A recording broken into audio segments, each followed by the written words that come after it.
우리가 아이를 키울 때 생각해보면 갓난아기는 방금까지 잘 놀다가도 엄마가 잠시 눈앞에서 사라지면 세상 서럽게 울기 시작합니다.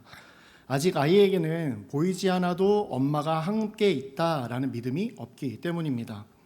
그렇게 아이들이 울기 시작하면 엄마들이 어떻게 합니까? 아기 이름을 불러주기도 하고 얼굴을 빼꼼 내밀어서 까꿍도 해주고 다시 손을 잡아주며 엄마 여기 있어 하고 몇 번이고 확인시켜 줍니다. 눈으로 확인하고 나서야 아이는 안심하고 마음을 놓습니다. 그런데 생각해보면 우리의 믿음도 이와 비슷한 것 같습니다. 삶에 문제가 없을 때는 괜찮은데 고난이나 어려운 일이 생기면 우리도 하나님이 정말 계신가? 계시다면 왜 내 기도에 응답하시지 않나? 하고 불안해하곤 합니다. 그런데 사랑하는 성도 여러분, 우리가 믿고 있는 하나님이 정말로 믿을 만한 분인지 확인해 보셨습니까? 정말 존재하시는지, 정말 내 인생을 그분께 맡겨도 될 만한 존재인지 확인해 보셨습니까? 오늘 이 설교를 통해 이 질문에 대한 확실한 답을 얻어가시길 주님의 이름으로 축복합니다. 그런데 이 질문에 답하기 전에 먼저 짚고 넘어가야 할 것이 있습니다. 우리가 믿는 그 하나님이 도대체 누구시냐는 것입니다. 그러면 제가 여러분께 한 가지를 묻겠습니다. 우리가 믿는 기독교는 무엇을 믿는 종교입니까? 네, 질문입니다. 우리가 믿는 기독교는 무엇을 믿는 종교입니까? 하나님, 예수님, 난리 났습니다, 지금. 네, 근데 하나님이라고 말씀하신 분들이 가장 많은 것 같은데, 하나님이요 라고 대답하신 분들이 참 많았습니다. 그런데 이 대답은 100% 틀린 답은 아닙니다. 하지만 100% 맞는 답도 아닙니다. 왜냐하면 이슬람교를 보면 그들이 알라를 믿는다고 합니다. 그런데 그 알라라는 말 뜻이 하나님이라는 뜻입니다. 또 어떤 이단은 여호와 하나님을 믿는다고 말합니다. 그렇기에 그저 하나님을 믿습니다라고 말하면 우리가 믿는 것과 그들이 믿는 것이 무엇이 다른지 도무지 구분이 되지 않습니다. 그렇기에 기독교가 정확히 무엇을 믿는 종교인지부터 짚고 넘어가야 할 것 같습니다. 기독교의 기독이라는 말이 무슨 뜻인지 아십니까? 방금 전에 틀려가지고 대답 안 하시려고. 기독은 그리스도라는 말을 한자로 음력한 것입니다. 그러니까 기독, 그리스도, 크라이스트 이것이 다 같은 말인 것입니다. 그래서 기독은 곧 예수님을 말합니다. 결국 2000년 전에 이 땅에 오셨던 우리와 똑같은 한 인간인 예수를 천지 만물을 창조하신 그 하나님으로 믿는 것이 이것이 바로 기독교인 것입니다. 네, 오늘 처음 하신 분도 몇 분 계신 것 같습니다. 사실 이 질문은 오늘 갑자기 튀어나온 것이 아닙니다. 누가는 복음서를 시작하면서부터 이 사람이 도대체 누구인가? 라는 질문을 꾸준히 던져왔습니다.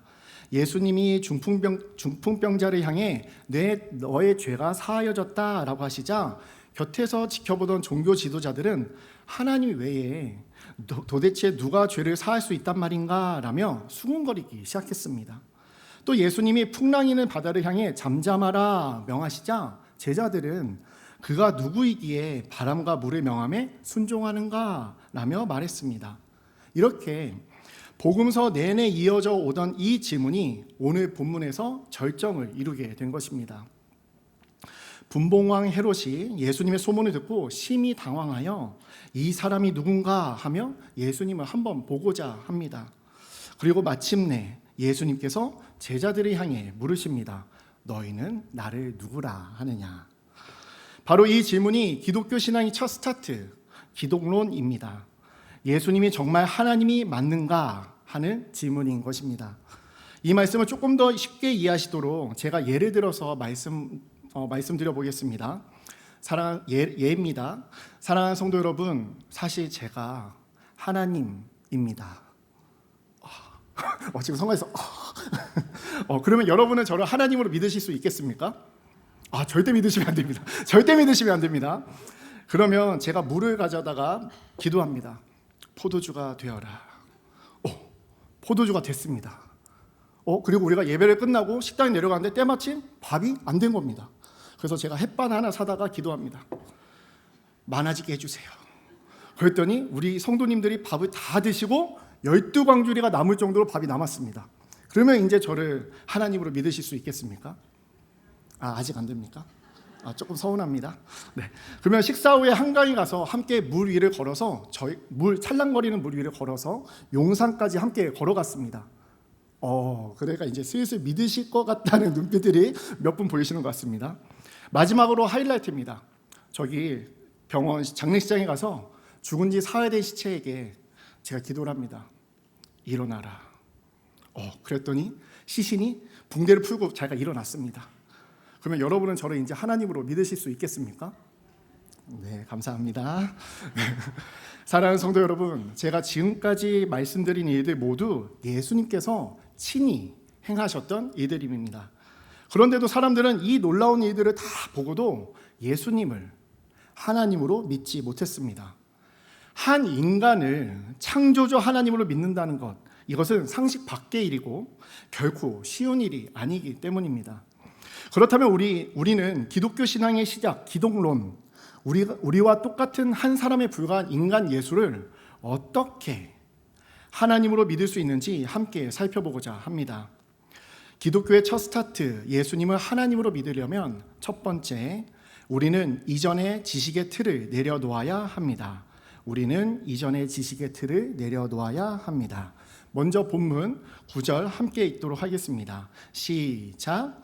헤롯이 이르되 요한은 내가 목을 베었거늘 이제 이런 일이 들리니 이 사람이 누군가 하며 그를 보고자 하더라. 아멘.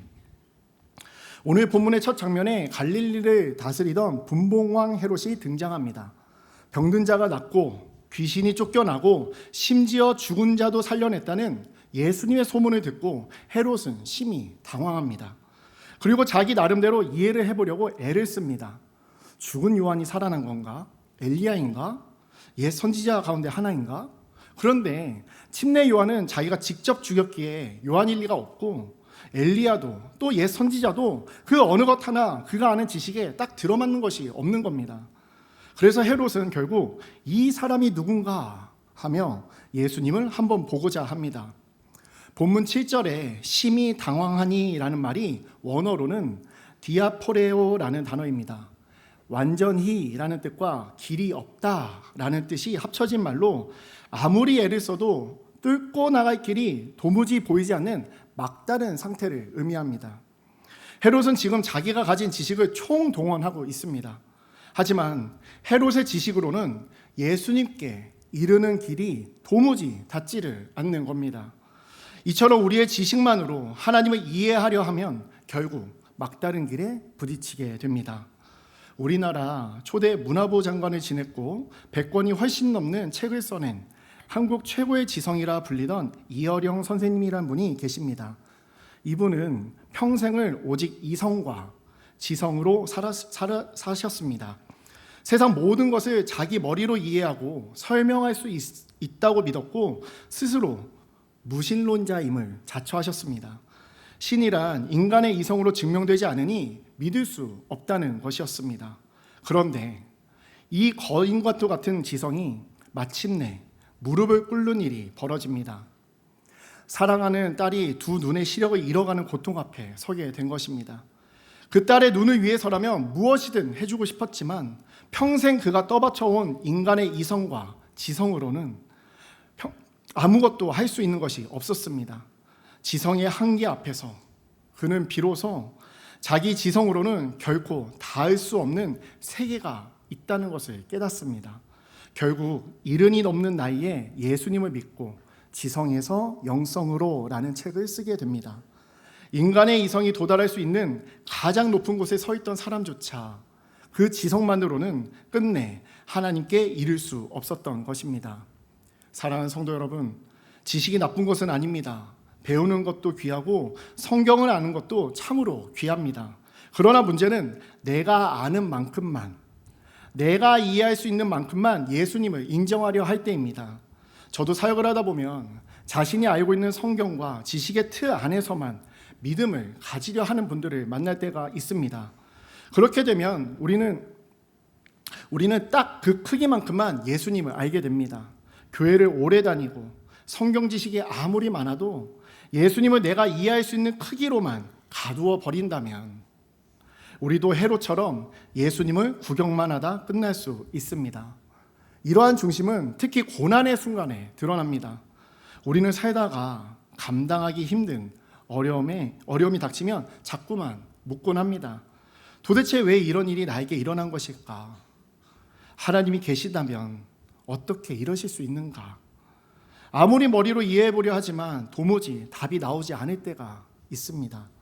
그러다 끝내 펼쳐진 상황에 대해 이해가 되지 않으면 믿음을 놓아버리고 신앙에서 떠나버리는 분들도 계십니다. 그러나 사랑하는 성도 여러분, 이것 역시 결국은 하나님을 내 이성으로 이해되어야 믿겠다는 중심인 것입니다. 내가 납득할 수 있어야 믿고 납득이 되지 않으면 믿지 않겠다는 것, 이것이 바로 하나님을 내 지식의 틀 안에 가두는 것입니다. 사랑하는 성도 여러분, 오늘 내 지식으로 예수님을 가두려던 그 틀에서 다 나오시길 바랍니다. 내가 이해하고 아는 만큼만 믿겠다는 그 고집을 내려놓으시고 주님의 이름으로 정말 정확한 믿음을 가지시길 주님의 이름으로 축복합니다. 오늘 예배드리시는 성도님들 모두 내 지식의 틀을 내려놓고 나의 이해를 훨씬 뛰어넘는 그 크신 주님 앞에 나아가시길 주님의 이름으로 축복합니다. 아멘. 지식의 틀을 내려놓았다면 이제 우리가 조심해야 할 또 다른 함정이 있습니다. 기독교의 첫 스타트, 예수님을 하나님으로 믿으려면 두 번째, 우리는 놀라운 체험 너머에 계신 예수님을 바라보아야 합니다. 우리는 놀라운 체험 너머에 계신 예수님을 바라보아야 합니다. 오늘 본문 16절과 17절을 함께 읽도록 하겠습니다. 시작. 예수께서 떡 5개와 물고기 2마리를 가지사 하늘을 우러러 축사하시고 떼어 제자들에게 주어 무리에게 나누어 주게 하시니 먹고 배불렀더라. 그 남은 조각을 12바구니에 거두니라. 아멘. 예수님께서 제자들과 함께 계시던 어느 날, 날은 저물어 가는데 그곳은 아무것도 없는 빈 들판이었습니다. 그런데 수천 명이나 되는 무리가 굶주리고 있는 것입니다. 그 모습을 보고 제자들은 예수님께 무리를 흩어 보내어 각자 먹을 것을 구하게 하소서라고 말합니다. 그러자 예수님은 뜬금없이 너희가 먹을 것을 주어라 라고 말씀하시는 겁니다. 제자들이 어땠겠습니까? 기가 막히는 겁니다. 가진 것이라고는 떡 5개와 물고기 2마리가 전부였기 때문이었습니다. 그런데 예수님께서 그 초라한 떡과 물고기를 손에 드시고 하늘을 우러러 축사하시고 나누어 주기 시작하시자 놀라운 일이 벌어집니다. 5,000명이 넘는 무리가 다 배불리 먹고도 12바구니나 남은 것입니다. 그렇다면 이 엄청난 기적을 두 눈으로 똑똑히 지켜본 무리는 이제야말로 예수님을 하나님으로 믿었겠습니까? 동일한 사건을 전하는 요한복음을 보면 안타깝게도 그러지 않았다고 말합니다. 그 놀라운 표적을 본 무리는 이는 참으로 세상에 오실 그 선지자라며 예수님을 억지로 붙들어 자기들의 임금으로 삼으려 했습니다. 사랑하는 성도 여러분, 그 엄청난 기적을 눈앞에서 보고도 무리의 관심은 오직 하나, 예수님이 누구신가가 아니라 예수님이 나에게 무엇을 해줄 수 있는가였던 것입니다. 다음날 예수님은 자기를 찾아온 무리에게 이렇게 말씀하십니다. 너희가 나를 찾는 것은 표적을 본 까닭이 아니요 떡을 먹고 배부른 까닭이로다. 그들이 예수님을 찾은 진짜 이유는 그분이 누구신지 궁금해서가 아니었습니다. 어제 그 떡을 먹고 배가 불렀기 때문이라는 것입니다. 여기서 배부른이라는 단어가 원어로는 코르타조라는 단어인데 본래 짐승이 여물통 앞에서 배를 채우는 모습을 가리키던 말입니다. 짐승이 여물을 다 먹으면 어떻게 합니까? 떠나버립니다. 그러니까 이 말씀은 너희가 나를 찾은 것은 그저 짐승이 여물 앞에서 배부른 그 수준의 만족 때문이라는 것이었습니다. 무리는 분명히 배가 불렀지만 단지 그 배부름으로 끝났을 뿐 정작 그 떡을 주신 분이 누구신지에는 관심이 없었던 것입니다. 사랑하는 성도 여러분, 무리가 왜 그토록 예수님을 임금으로 삼으려 했겠습니까? 그들에게는 오래전부터 가지고 있던 메시아 사상이 있었습니다. 다윗 왕 시절처럼 이스라엘을 로마의 압제에서 건져내고 자기들을 잘 먹고 잘 살게 해줄 그런 강력한 왕, 그런 정치적 메시아가 오기를 그들은 손꼽아 기다리고 있었습니다. 그래서 떡을 만들어내는 예수님을 본 순간 그들이 기다리던 바로 그 왕이라며 억지로라도 붙들려 했던 것입니다. 그러나 우리 예수님은 그런 정치적 메시아로 이 땅에 오신 것이 아니었습니다. 예수님은 우리를 위해 십자가에서 죽으시고 다시 사심으로 로마의 압제보다 훨씬 더 무서운 죄와 사망의 권세에서 우리를 건지시고 영원한 생명을 주시기 위해 오셨습니다. 하지만 아무도 이 사실을 모른 채 그저 자기가 생각하는 정치적 왕으로만 예수님을 믿고 따랐던 것입니다. 그러던 어느 날 사람들은 예수님이 자기들이 기대하던 그 메시아가 아님을 알게 됩니다. 바로 십자가에서였습니다. 로마를 무찌르고 왕이 되기는커녕 죄인처럼 발가벗겨져 십자가에 달리신 그 초라한 모습 앞에서 그토록 열광하던 무리들은 예수님을 저주하고 다 떠나버립니다. 사랑하는 성도 여러분, 바로 여기에 우리가 놓쳐서는 안 될 무서운 진실이 있습니다. 자신의 필요와 체험만으로 예수님을 믿으려 하면 그 필요가 채워지지 않을 때, 놀라운 체험이 더 이상 없을 때 그 신앙은 흔들리고 무너지게 된다는 사실입니다. 뿐만 아니라 우리는 늘 내가 원하는 체험과 내가 바라는 결과를 하나님께 구하는데 정작 그것이 내 뜻대로 이루어지지 않을 때 오히려 더 크게 실망하고 좌절하며 넘어지게 됩니다. 간절히 기도했는데 병이 낫지 않고 그토록 매달렸는데 문제가 풀리지 않으면 하나님이 나를 버리셨나? 정말 살아계시기는 한가? 하며 믿음이 뿌리째 흔들리는 것입니다.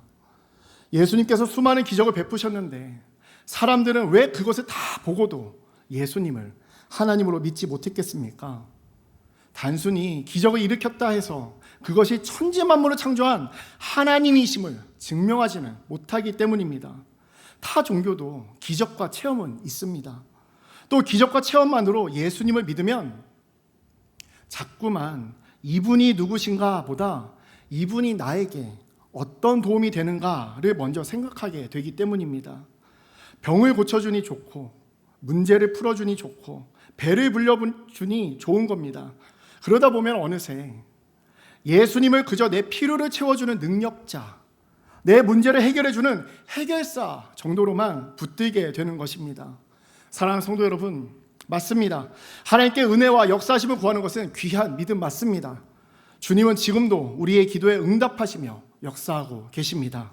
하지만 문제는 그 은혜와 응답 자체가 목적이 되어버릴 때입니다. 병이 낫는 순간, 문제가 풀리는 순간에도 이 은혜를 주신 예수님이 누구신가를 묻지 않는다면 우리도 그 옛날의 무리처럼 배만 부른 채 예수님이 누구신지는 끝내 모르고 돌아가는 사람이 되고 말 것입니다.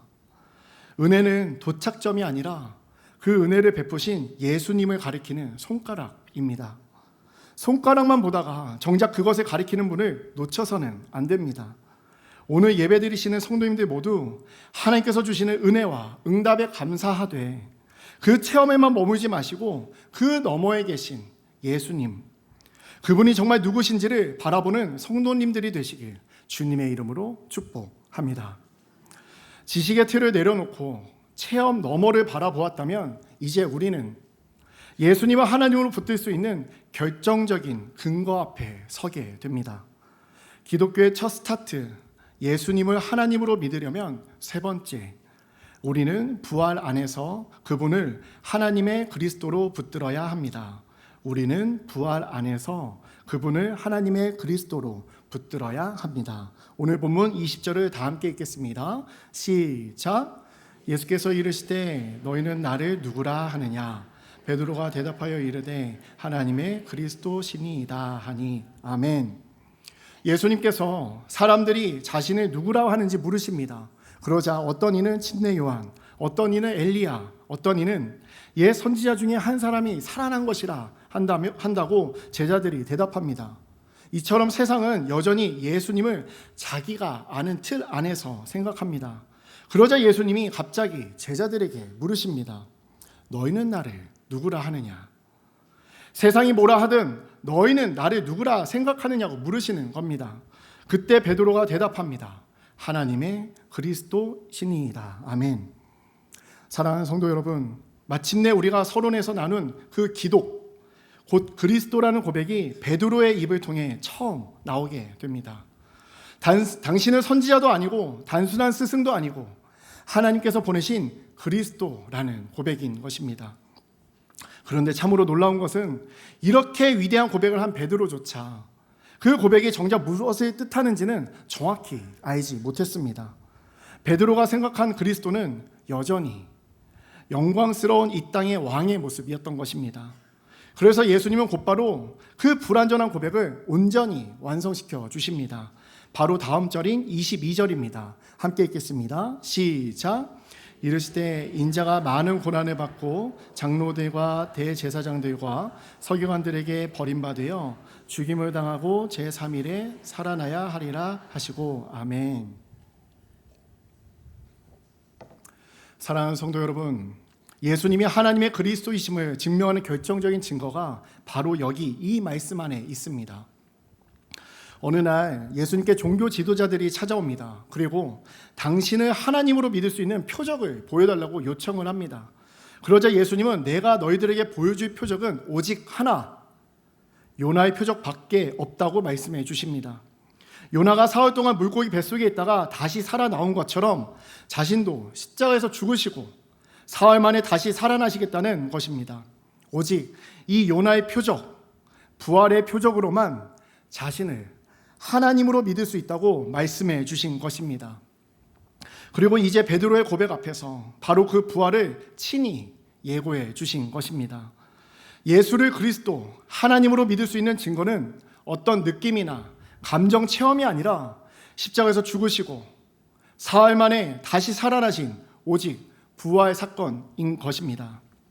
이 사실은 제자들이 언제 예수님을 하나님으로 믿었는지를 확인해 보면 정확히 알 수 있습니다. 베드로는 방금 그토록 위대한 고백을 하고서도 예수님이 잡혀가실 때 3번이나 내가 저 사람을 알면 저주를 받겠노라 부인을 합니다.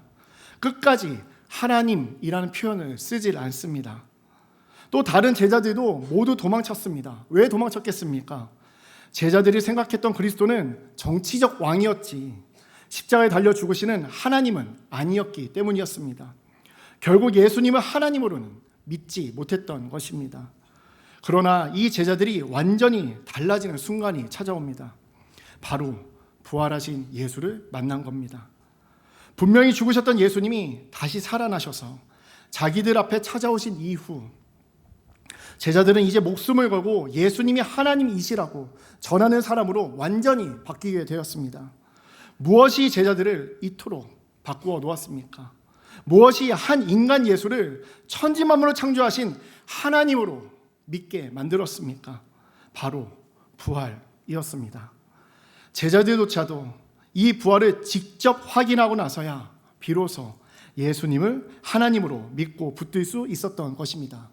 사랑하는 성도 여러분, 그런데 여기서 우리가 놓치지 말아야 할 것이 있습니다. 하나님은 왜 하필 이 부활을 우리에게 증거로 주셨습니까? 우리가 눈으로 보지 못하면 좀처럼 믿지 못하는 연약한 자녀들이기 때문입니다. 설교 처음에 말씀드린 그 어린아이처럼 우리는 하나님이 눈에 보이지 않으면 정말 계신가? 정말 나와 함께 계신가? 이내 불안해하고 흔들립니다. 하나님은 그 연약한 마음을 다 아셨습니다. 그래서 죽음까지 친히 이기고 다시 살아나심으로 수많은 사람들에게 부활을 보여주셔서 역사적 사실로 남겨주신 것입니다. 그 누구도 흔들 수 없는 확실한 증거를 통해 하나님께서는 우리에게 이 말씀을 해주고 싶으셨던 것입니다. 사랑하는 나의 아이야, 걱정하지 말거라. 봐봐, 내가 죽음도 이기고 이렇게 살아있잖아. 무슨 일이 있어도 어떤 상황이도 나는 너와 항상 함께 있단다. 아멘.